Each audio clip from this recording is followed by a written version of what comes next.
Mirror, mirror on the wall, who's the ugliest of them all? I muttered, staring at my reflection with disdain. Oh wait, no need to answer that. It's obviously me. My name is Vriska Nylorn, and I'm what humans might call a walking disaster of genetics, at least by Zetarian standards. Too tall, too gangly. My skin an unfortunate shade of teal that shifts to purple under stress, which is basically all the time. For eyes when the beauty standard clearly dictates 6. And my tendrils? Let's not even start on those unruly things that refuse to spiral properly. The academy graduation ceremony was tomorrow, and here I was practicing my "please don't stare at me" face in the reflective panel of my sleeping quarters. 7 cycles of xenobiology studies culminating in a prestigious position on the human embassy ship, and all I could think about was how the humans would recoil at the sight of me. Vriska, are you coming to the pre-graduation feast, or what? My dormitory neighbor Palix called through the communication panel. Her perfect 6 eyes probably batting in perfect synchronization as she waited. Be there in a moment, I responded, forcing cheer into my voice that I absolutely did not feel. Just finalizing my research notes. A lie, of course. My research notes have been finalized 3 days ago, triple-checked, and submitted with the precision expected of a top-ranking xenobiologist. If only my appearance could be submitted digitally as well. I sighed, adjusted my formal attire, a flowing garment in the traditional Zetarian style, designed to accentuate one's tendrils. Mine just looked like sad tubular appendages trying to escape the fabric. For science, I reminded myself, humans were fascinating creatures. Bipedal, mostly hairless except for strange patches, with only 2 eyes and bizarre protrusions on their faces called noses. Their communication methods were equally strange. Sound waves produced by flapping a wet muscle in their food intake cavity. Simply barbaric, yet intriguing, and now I'd be studying them up close. If they didn't run screaming first, the ceremonial hall buzzed with excitement as I slipped in through a side entrance, hoping to avoid notice. Fat chance of that when you're a head taller than most of your species and colored like a toxic sea creature. Vriska, over here. Palix waved enthusiastically from across the room, her perfectly proportioned form drawing admiring glances. Next to her stood Xenox, my research partner whose tendrils spiraled with textbook perfection.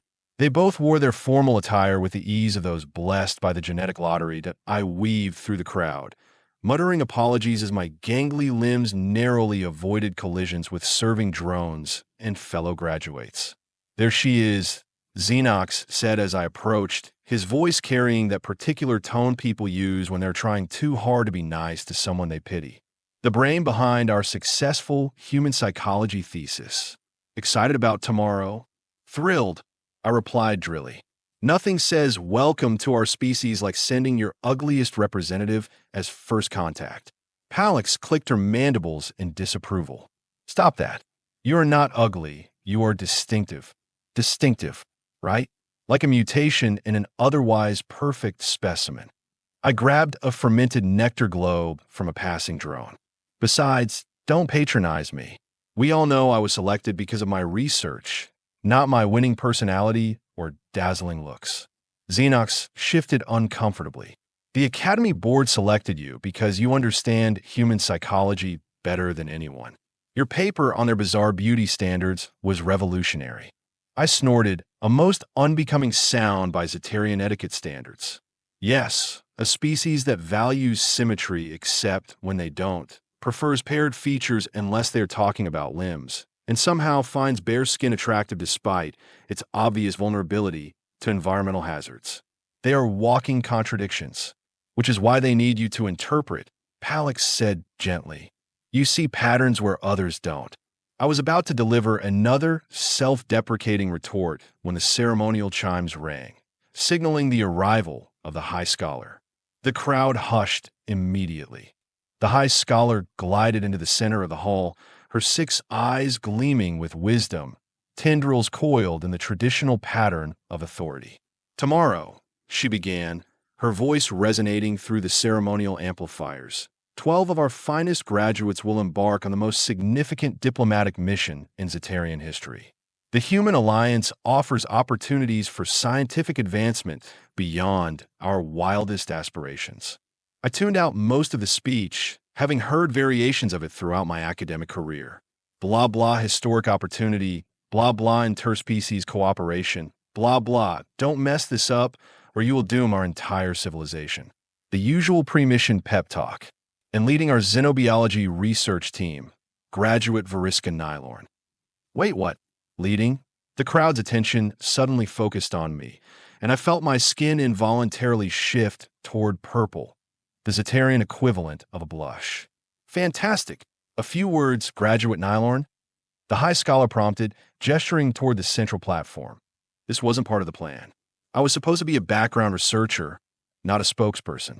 I stumbled forward, acutely aware of every eye in the room, and given that most Zetarians had 6 eyes, that was a lot of ocular judgment. Standing before my peers, I clear my throat. I am honored by this unexpected promotion. Nervous laughter rippled through the crowd. Humans are complex. Their society values diversity, yet enforces conformity.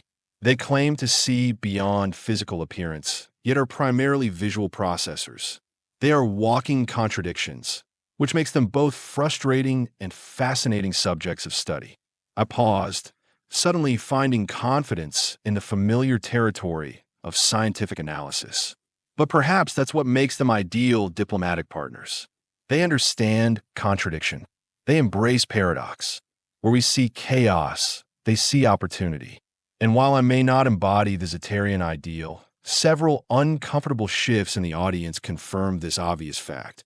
Perhaps it makes me uniquely suited to bridge our worlds. After all, in a species that celebrates contradiction, perhaps being contradictory to one's own species standards is actually an advantage. Silence followed. Had I said too much? Not enough. Offended someone important? Then, slowly, the high scholar's tendrils unfurled in the gesture of approval. Well-reasoned, graduate Nylorn. Your perspective is distinctive. There was that word again. Distinctive. The polite society word for grotesquely unique. The rest of the evening passed in a blur of congratulations I didn't quite believe in preparations for tomorrow's ceremony. By the time I returned to my quarters, my tendrils ached from being held in their formal position for so long. Computer, play relaxation sequence. I commanded, collapsing onto my resting platform. Playing human contemporary music selection as requested. The computer responded. What?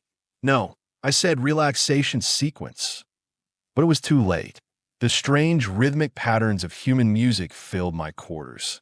I was about to correct the computer when something in the melodic structure caught my attention. It was soothing in an alien way. The mathematics of it were imprecise, yet somehow satisfying. I let it play, analyzing the patterns as I drifted towards sleep. Perhaps there was something to this human chaos after all. The graduation ceremony was mercifully brief. The actual boarding of the embassy ship, however, was an exercise in controlled panic. 12 Zetarian graduates, 30 support staff, and enough scientific equipment to satisfy even the most demanding researcher.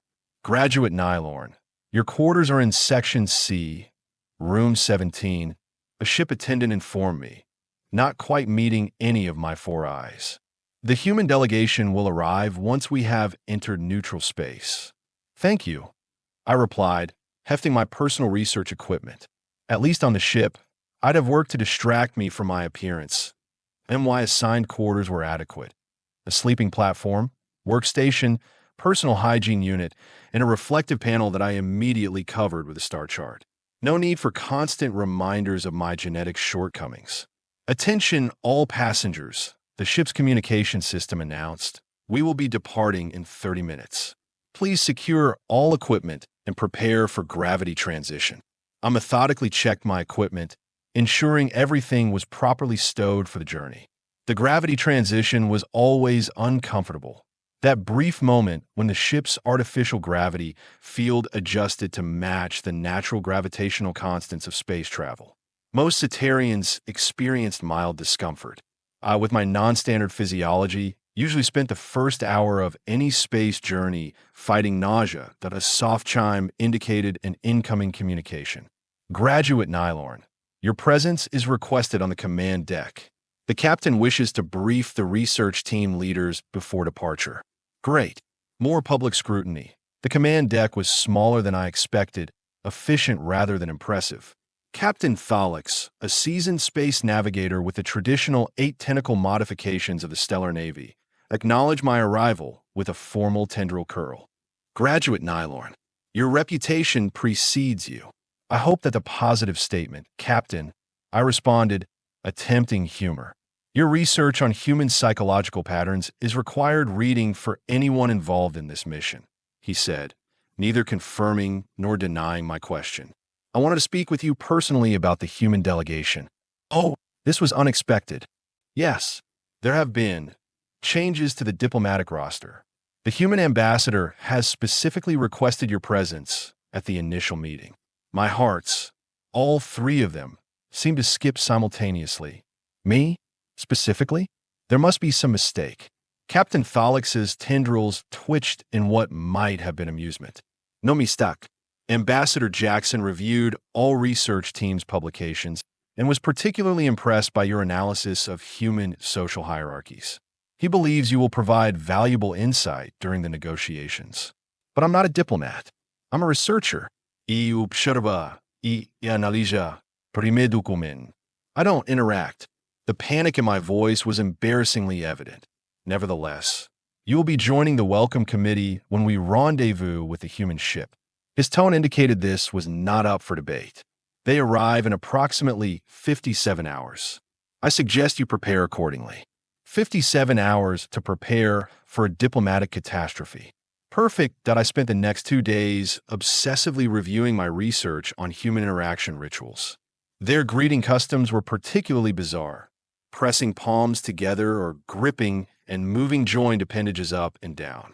Some even pressed facial features together or engaged in full-body contact embraces. Barbaric yet endearing in an inexplicable way. When the announcement came that the human ship had been detected, I was midway through my 17th simulation of human greeting protocols. All welcome committee members report to the central atrium. The ship's communication system announced that I checked my appearance one final time. Formal academic attire, tendrils arranged in the closest approximation of the proper spiral I could manage, skin calm and maintaining its natural teal. As good as it was going to get. The central atrium was designed specifically for interspecies diplomacy. Higher oxygen content than standard Zetarian environments, slightly warmer temperature, and lighting calibrated to be comfortable for both species. Captain Thalix stood at the front with other senior officials, while the research team leaders formed a second row. Remember, the diplomatic advisor whispered to us, humans are visual processors but also rely heavily on auditory cues. Speak clearly and maintain what they call eye contact with their primary visual organs. The docking sequence completed with a soft hiss as pressure equalized between the two vessels. Then the connecting portal dilated and the humans entered our ship. That my first thought was that my research holographs hadn't properly conveyed their physical presence. They were substantial, solid in a way that Zetarians, with our more fluid cellular structure, were not. The lead human, presumably Ambassador Jackson, was taller than the others, with a covering of short white filaments on the top of his head and lower face. Captain Thalix, on behalf of the United Earth Alliance, I thank you for your welcome, the ambassador said, performing the palm-pressing ritual with our captain. The formalities continued as introductions were made down the line. My hearts pounded erratically as the humans approached the research team leaders. What if they found me repulsive? What if my appearance damaged diplomatic relations? What if, and this is graduate Vriska Nylorn, leading our Xenobiology research team, Captain Thalix announced as the ambassador reached me. Her work on human psychology has been instrumental in preparing for this mission. Ambassador Jackson's facial features rearranged into what my research identified as a smile, a baring of teeth that somehow signified pleasure rather than aggression. Fascinating. Graduate Nylorn, your paper on the paradoxical nature of human beauty standards was enlightening. I particularly enjoyed your observation about how our obsession with symmetry contradicts our appreciation for unique features. He knew my work. He'd read my paper, and he wasn't running away screaming. "Thank you, Ambassador," I managed, attempting the formal human greeting gesture. "I find human cultural patterns endlessly fascinating." "As we find yours," he replied, completing the greeting ritual. "I look forward to many illuminating discussions." As the diplomatic party moved on, I exhaled slowly, relieved that the initial encounter had gone smoothly. Perhaps this wouldn't be a complete disaster after all. The welcome reception that followed was carefully choreographed to demonstrate Zetarian hospitality while accommodating human needs. Special food synthesizers produced approximations of Earth cuisine, and the atmospheric controls maintained a delicate balance comfortable for both species. That I was analyzing the human's reaction to the synthesized food when a voice beside me said, "You must be Vriska Nylorn. The ambassador wouldn't stop talking about your research during our journey here." I turned to find a human female observing me with evident curiosity. She was shorter than the ambassador, with long dark filaments cascading from her head and facial features arranged in pleasing proportions by human standards. "Dr. Avani Patel," she introduced herself. "Xenobiologist.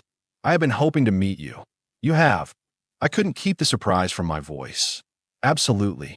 Your comparative analysis of interspecies communication barriers was groundbreaking. The way you predicted human responses to Zetarian communication patterns was uncanny in its accuracy." I felt my skin threatening to shift toward purple again. "Just thorough research methodology." Dr. Patel laughed, another human vocalization that somehow conveyed multiple potential emotions. "You were being modest, but I didn't just come over to praise your work. I'm hoping we can collaborate on a joint study during this mission. My specialty is comparative physiology, and I'd love to incorporate your psychological insights." Was this really happening? A human, a respected xenobiologist, wanting to collaborate with me? I would be honored, I said carefully, maintaining formal protocol despite my excitement. "Wonderful." Her facial features shifted into the smile configuration. "And may I just say, the reference materials didn't do justice to Zetarian physiology. You are absolutely beautiful." I froze. Completely. Every muscle, tendril, and cellular structure in my body simply stopped functioning for 3.7 seconds. Beautiful? Me? Was this some kind of diplomatic ploy? A mistranslation? A cruel joke? I think there may be a translation error.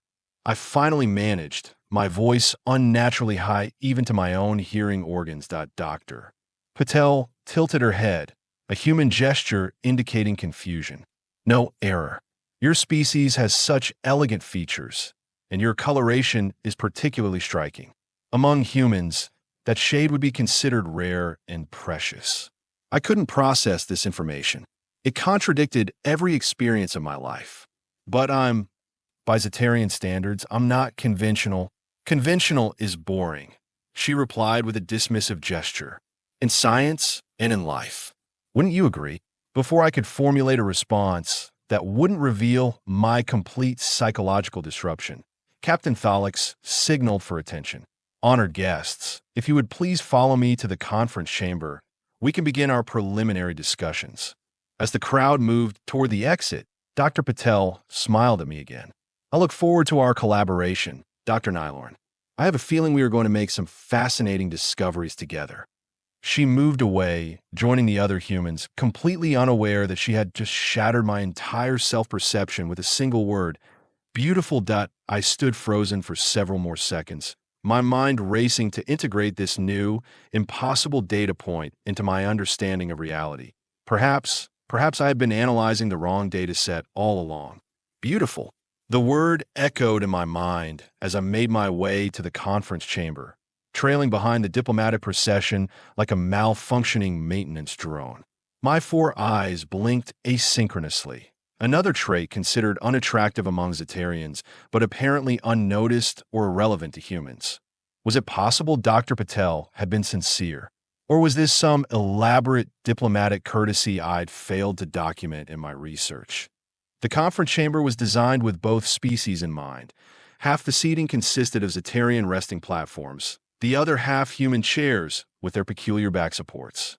I found my designated position near the end of the Zetarian contingent, data pad ready for scientific observations. Captain Thalix opened proceedings with the traditional welcome statement, followed by Ambassador Jackson's response. Standard diplomatic protocol, expertly executed on both sides. But I found my attention repeatedly drawn to Dr. Patel, seated directly across from me. Occasionally, she would glance in my direction and offer that peculiar teeth-baring expression that somehow registered as friendly rather than threatening. Graduate Nylorn. Captain Thalix's voice pulled me from my distraction. Perhaps you could address the ambassador's question about human social hierarchies? All eyes, Zetarian and human alike, turned toward me. I hadn't been listening. I had no idea what the question was. Panic surged through my system, causing my skin to shift toward purple. I stammered, frantically searching for context clues. The ambassador was curious about your theory regarding how human workplace structures mirror their ancient tribal organizations. Captain Thalix prompted, his tendrils twitching with impatience. Ah, yes. I straightened, forcing my skin back to its natural shade. Human organizational hierarchies retain vestiges of their evolutionary past as social primates. While technologically advanced, their workplace dynamics still demonstrate patterns consistent with tribal structures where leadership is determined through a complex interplay of demonstrated competence, social connections, and perceived confidence. Ambassador Jackson nodded enthusiastically. Precisely what I was referencing. Your paper drew fascinating parallels between our corporate boardrooms and ancestral leadership councils. I found your observation about how we unconsciously mimic primate dominance displays during business negotiations particularly insightful. The tension in my body eased slightly. At least I hadn't embarrassed myself completely. Thank you, Ambassador. These patterns exist across species, though the specific manifestations vary. Zetarians, for example, prioritize different social signals, such as Dr. Patel leaned forward, genuinely curious. Zetarian social hierarchies are influenced by our evolutionary history as semi-aquatic collective organisms. I explained, sliding into comfortable academic territory. Status is conveyed through tendril positioning and skin pigmentation control, both traits that originally served as survival mechanisms in our ancient oceans. Fascinating. Dr. Patel's eyes widened with interest. So your ability to maintain that remarkable teal coloration despite the obviously stressful diplomatic situation actually demonstrates significant social prowess. Several Zetarian officials shifted uncomfortably in their resting platforms. I nearly choked on my respiratory intake. Was she complimenting me again?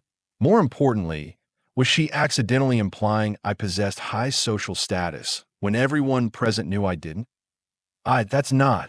I began, but Ambassador Jackson intervened smoothly. Dr. Patel is one of our leading xenobiologists, but even experts can misinterpret cultural nuances, he said with a diplomatic smile. Let's move on to discussing the shared research initiatives, shall we? The meeting continued with discussions of scientific exchange programs, shared laboratory protocols, and resource allocation. Throughout, I kept my focus firmly on my data pad, documenting the proceedings while avoiding direct eye contact with Dr. Patel. Whatever her misconception about my appearance or status, I couldn't allow it to disrupt the mission. As the meeting concluded, Captain Thalix announced, "We have prepared specialized workspaces for our joint research teams. Each lead researcher will pair with their human counterpart to establish preliminary project parameters," which meant I would be working directly with Dr. Patel.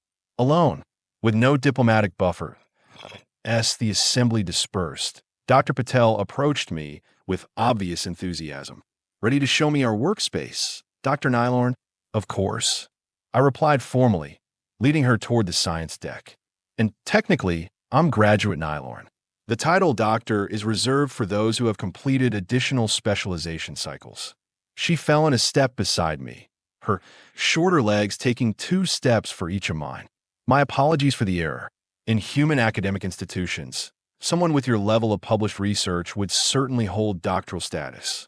Different systems, I said simply, trying not to dwell on the implicit compliment. The science deck was my sanctuary, pristine, organized, and devoted to pure research rather than social navigation. Our assigned laboratory was equipped with dual interface systems and adaptive environmental controls to accommodate both species requirements. "This is impressive," Dr. Patel remarked, examining the equipment. "Your spectrographic analysis tools are more advanced than ours." "Yes, but your biometric scanners have certain advantages for soft tissue analysis," I replied, activating the primary systems. Dr. Patel smiled again. "Exactly why this collaboration is so exciting. We complement each other's technological strengths."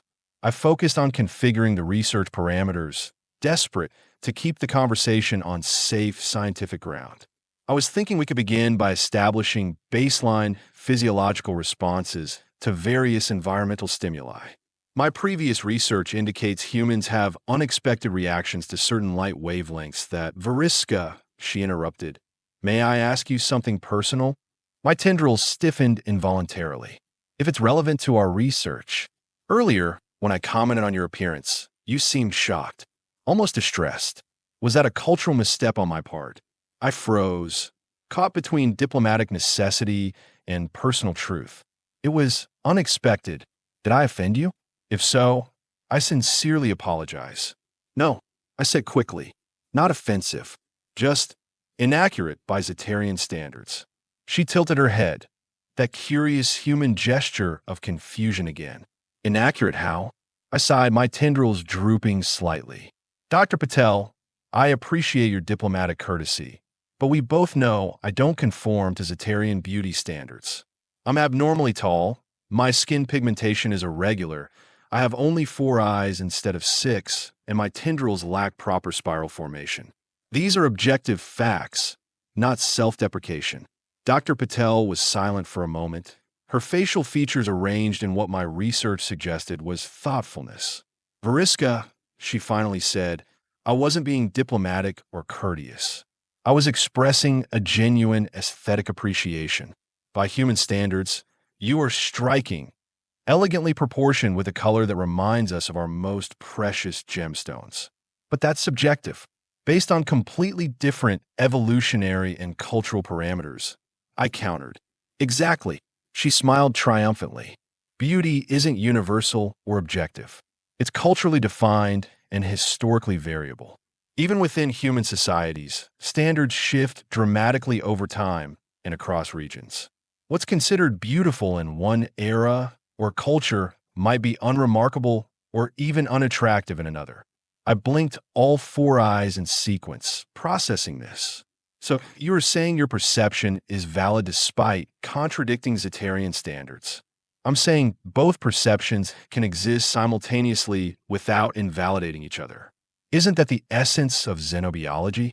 Understanding different biological systems on their own terms rather than imposing a single standard." Her words resonated with uncomfortable logic. Hadn't I written something similar in my analysis of human beauty standards? The hypocrisy of my position suddenly struck me. I could intellectually understand the cultural relativity of beauty when studying humans, but fail to apply the same principle to perceptions of myself. "That's a compelling perspective," I admitted reluctantly. "Good," she said with finality. "Now that we have established I wasn't lying or being diplomatic, can we proceed with our research? I'm particularly interested in your thoughts on comparative sensory processing." And just like that, we transitioned to scientific discussion. The easy way she shifted topics, the respect with which she treated my expertise, slowly began to ease my discomfort. By the time we'd established our initial research protocols, I found myself engaged in the kind of stimulating scientific dialogue I'd previously experienced only with my data systems. Days passed in a whirlwind of joint research initiatives and diplomatic meetings. I gradually became accustomed to the humans' presence, their unusual mannerisms, and even their peculiar sense of humor. Dr. Patel, Avani, as she insisted I call her, proved to be not just intellectually compatible, but genuinely pleasant company. "Your analysis of the interspecies communication barriers was spot on," she remarked one day as we reviewed preliminary data. The confusion isn't just linguistic, but conceptual. We literally perceive reality differently. It makes one wonder how many diplomatic incidents throughout history resulted from simple perceptual differences rather than actual conflicts of interest. I mused, adjusting the holographic display. Exactly what I was thinking.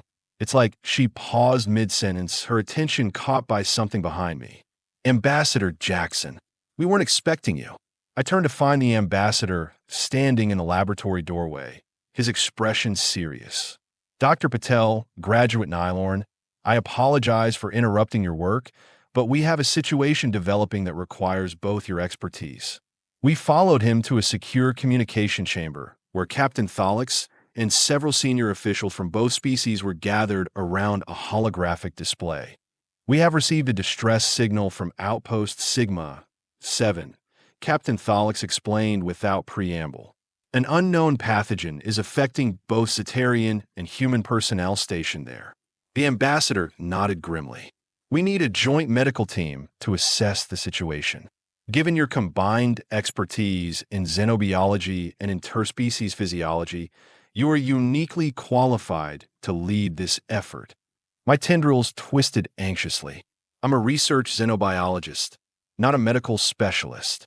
None of us anticipated this situation, the ambassador acknowledged, but your understanding of both species' biological systems is essential.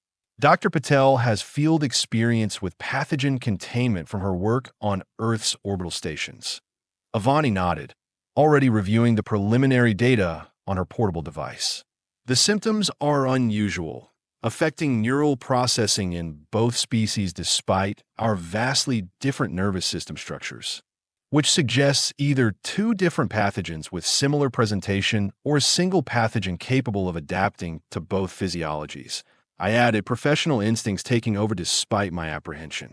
Precisely why we need you both, Captain Tholix said. A shuttle is being prepared. You will depart in 2 hours with emergency medical supplies for both species. As we left to prepare, Avani touched my arm lightly, a human gesture of reassurance that I'd grown accustomed to. We can handle this. Between your theoretical knowledge and my practical experience, we will figure it out. Her confidence was contagious. Or perhaps it was simply that focusing on a concrete scientific problem was preferable to dwelling on the diplomatic complexities that had occupied recent days. The journey to Outpost Sigma 7 took 16 hours in the high-speed medical shuttle. We spent the time reviewing everything known about the outpost, a joint research station established to study the unique atmospheric conditions of the gas giant it orbited. 47 personnel total, 22 Zetarians, 20 humans, and 5 automated medical drones. The onset was simultaneous across species, Avani noted as we approached the outpost. That's statistically improbable for naturally occurring pathogens. Unless it originated from a shared resource, I suggested. The atmospheric samples they have been collecting, perhaps. The outpost's docking protocols have been modified for quarantine procedures. As our shuttle connected with the main structure, we donned protective gear designed to shield both our species from potential contaminants. Dr. Nelbin, the outpost's senior medical officer, is a Zetarian with traditional 6-eye formation but unusually short tendrils, met us at the airlock. Thank the ancestors you are here, he said, visible exhaustion in his posture. We have stabilized the most severe cases, but we are no closer to understanding the cause. Show us, Avani said simply. The medical bay was divided into species-specific sections, each containing stasis units for the most severely affected patients. The symptoms were eerily similar despite the physiological differences. Neural pathway disruption leading to sensory hallucinations, followed by coordination loss and eventually cognitive impairment. Initial scans detected known pathogens, Dr. Nelbin explained. We have tried standard antibiotic and antiviral protocols for both species without effect. I moved between the diagnostic displays, noting the progression patterns. The neural disruption starts at the sensory processing centers in both species. That can't be coincidental. Agreed, Avani said, examining the human patients. It's as if something is deliberately targeting how we perceive reality rather than attacking vital systems directly. Deliberately? Dr. Nelbin's tendrils twitched nervously. You suspect an engineered pathogen? Not necessarily, I clarified, but the specificity suggests something more complex than a random mutation. When did the first symptoms appear? 3 days ago, shortly after the atmospheric sampling team returned from the upper cloud layers. Avani and I exchanged glances. We need to see those samples, she said. The research laboratory was temporarily abandoned, its personnel either affected by the pathogen or reassigned to medical support duties. The atmospheric samples were contained in specialized chambers designed to maintain the gas giant's unique pressure and chemical composition. Look at this, I said, examining the analytical readouts. There are microscopic particulates in the samples that don't match any expected atmospheric components. Avani leaned closer to the display, almost like cellular structures, but unlike anything in our biological databases. What if? I hesitated, the theory forming in my mind, sounding implausible even to me. What if the gas giant's atmosphere is itself a complex organism? Not life as we categorize it, but a form of distributed consciousness. And these particulates are like defensive antibodies. Avani considered the possibility. It would explain the targeted attack on sensory systems, disrupting the very tools we use to perceive and potentially harm it. We need to test the theory, I said, already configuring the laboratory equipment. If these are analogous to cellular defenders, they should respond to perceived threats. For the next 12 hours, we worked continuously, testing the atmospheric samples under various conditions. The results were startling.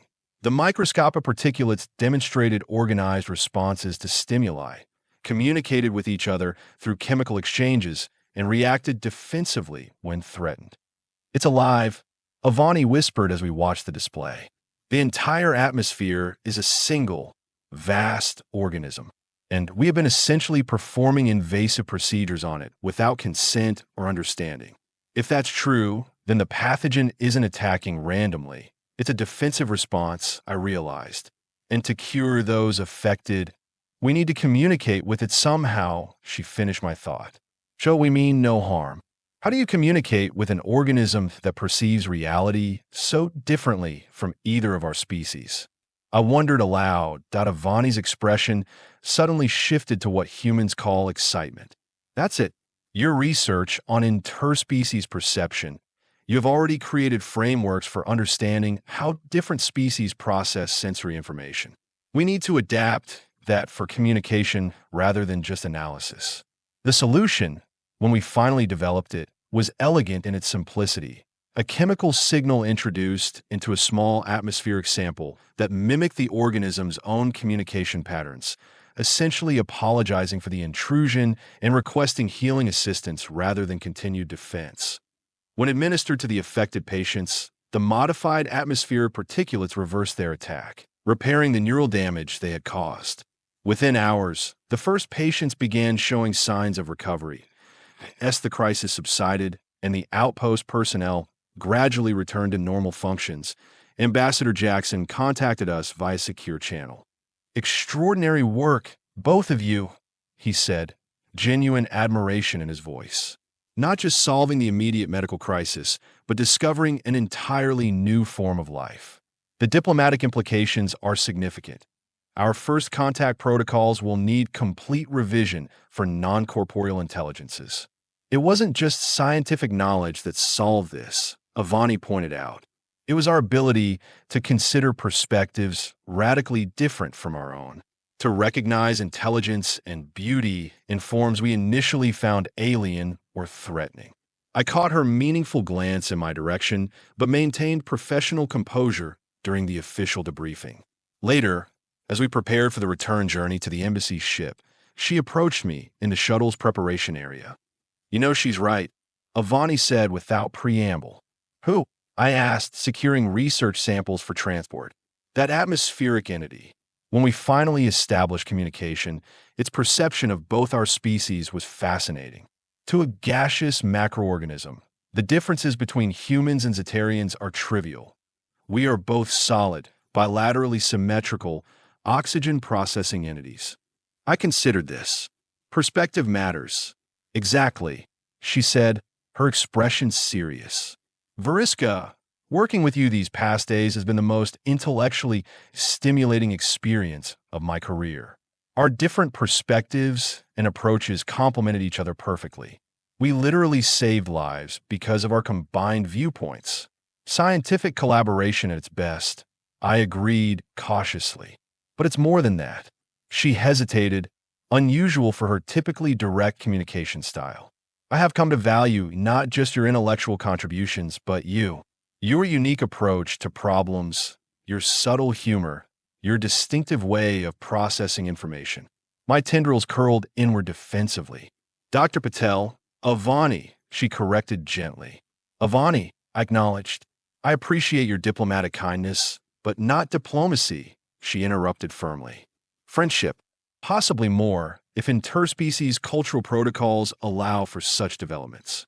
I find you intellectually fascinating, professionally impressive, and yes, aesthetically appealing. By human standards, which are the only standards I'm qualified to apply. I stared at her, all four eyes wide with disbelief. You are serious. Completely. Her expression softened. The atmospheric entity perceives beauty in patterns of molecular movement and chemical exchange. Humans find beauty in symmetry, proportion, and color combinations. Zetarians value specific tendril formations and eye arrangements. None of these perspectives invalidates the others. They simply exist simultaneously, like quantum states. I found myself speechless, a rare occurrence for someone who had published 17 research papers on interspecies communication. You don't need to respond now, she added quickly. I understand this challenges your self-perception. Just consider the possibility that multiple valid perspectives exist regarding your aesthetic value, just as they do in our scientific work. Before I could formulate a response, the shuttle's communication system announced final boarding procedures. The moment for personal revelations had passed, replaced by professional responsibilities. During the return journey, I found myself repeatedly contemplating Avani's words. As a scientist, I prided myself on objective analysis and evidence-based conclusions. The evidence before me was clear. At least one human, an intelligent, accomplished xenobiologist, found me genuinely appealing. The atmospheric entity had perceived both our species as essentially similar. Only Zetarian cultural standards classified me as deficient. Was it possible I'd been limiting my self-perception through an artificially narrow lens? Had I allowed one culture's arbitrary standards to define my entire sense of worth? By the time we docked with the embassy ship, I'd reached no definitive conclusion, but had at least opened myself to questioning previously held assumptions. For a scientist, that was progress. The diplomatic reception honoring our successful mission was elaborate by both species standards. Captain Thalix and Ambassador Jackson delivered formal speeches praising the collaborative effort, while Avani and I stood uncomfortably as the focus of attention. Graduate Nylorn's theoretical framework, combined with Dr. Patel's practical expertise, created a solution neither species could have developed independently. The ambassador concluded.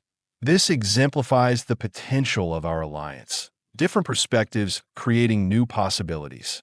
After the formal proceedings, as attendees mingled and discussed the implications of our discovery, I found myself approached by Xenox, my former research partner. Quite the accomplishment, he said, tendrils arranged in the formal configuration of professional acknowledgement. Your unusual thought patterns proved useful after all. Coming from him, it was probably intended as a compliment. Once, I would have accepted such backhanded praise gratefully.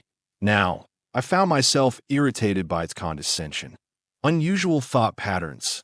I repeated, my tendrils shifting to a subtly confrontational position. You mean my ability to consider perspectives beyond traditional Zetarian frameworks? Yes, that proved quite valuable when communicating with a non-corporeal intelligence completely outside our reference systems. Xenox's tendrils twisted in surprise at my response. Before he could reply, Avani appeared at my side. Sorry to interrupt, she said with practiced, diplomatic smoothness. But the ambassador was hoping Graduate Nylorn could explain her communication framework to the Stellar Academy representatives. As she led me away, I whispered, "There are no Academy representatives requesting my presence. We're there. Social rescue protocol," she admitted with a smile. "You looked like you needed extraction from an uncomfortable conversation." I found myself laughing, an uncharacteristic response that drew curious glances from nearby Zetarians. "Thank you. It seems I'm developing new perspectives on many fronts today. Growth often happens during crises," she observed. "Nothing challenges assumptions like facing the unknown." We moved to a quieter section of the reception area, watching the unusual social dynamics of humans and Zetarians attempting to navigate each other's customs. "The diplomatic team is already discussing expanded research initiatives," Avani said, "including a permanent joint facility to study the atmospheric entity with proper protocols. They're recommending us to lead the Xenobiology division. Us, together." The prospect was both exciting and terrifying. If you're interested, it would mean extended collaboration, cultural exchange, and she hesitated, continuing to challenge each other's perspectives. I considered the offer, my tendrils slowly unfurling into a rare configuration of openness. I think I would like that. A chance to explore different standards of evaluation, scientific and otherwise. Does that mean you are beginning to consider the possibility that beauty might exist beyond Zetarian standards? She smiled hopefully, my 4 eyes blinked in sequence. A gesture that once embarrassed me, but now felt simply like my natural rhythm. Let's say I'm open to collecting more data points before reaching a final conclusion. A proper scientific approach, she agreed, her smile widening. I look forward to the research process. As the reception continued around us, I found myself experiencing an unfamiliar sensation, a lightness, as if some gravitational force I'd been fighting my entire life had suddenly diminished. Not gone entirely, but reduced enough that I could move more freely, see more clearly. For the first time, I looked at my reflection in the polished surface of a nearby serving drone and didn't immediately catalog my deficiencies. Instead, I saw what Avani described, a unique combination of features that, while non-standard for my species, created a distinctive whole that could be appreciated from multiple perspectives. "Beautiful is subjective," I said quietly, testing the concept. "Absolutely," Avani agreed. "But some things manage to be beautiful across multiple subjective frameworks, like atmospheric entities that communicate through chemical exchanges, and xenobiologists with 4 perfectly functional eyes and the most extraordinary teal skin in 2 galaxies." I felt my skin flush slightly purple at the compliment, but didn't try to suppress it this time. Perhaps being distinctive wasn't such a diplomatic euphemism after all. Perhaps it was simply another word for unique, a quality valued in scientific discovery, if not always in social conformity. As we turned to rejoin the diplomatic proceedings, I realized that the greatest discovery of our mission hadn't been the atmospheric entity, remarkable as it was. The true breakthrough was the recognition that reality, including concepts like beauty, could be perceived through multiple valid frameworks simultaneously. For a scientist dedicated to understanding different species, it was an insight that should have been obvious. For a Zetarian who had spent a lifetime feeling inadequate, it was nothing short of revolutionary. Beautiful, indeed.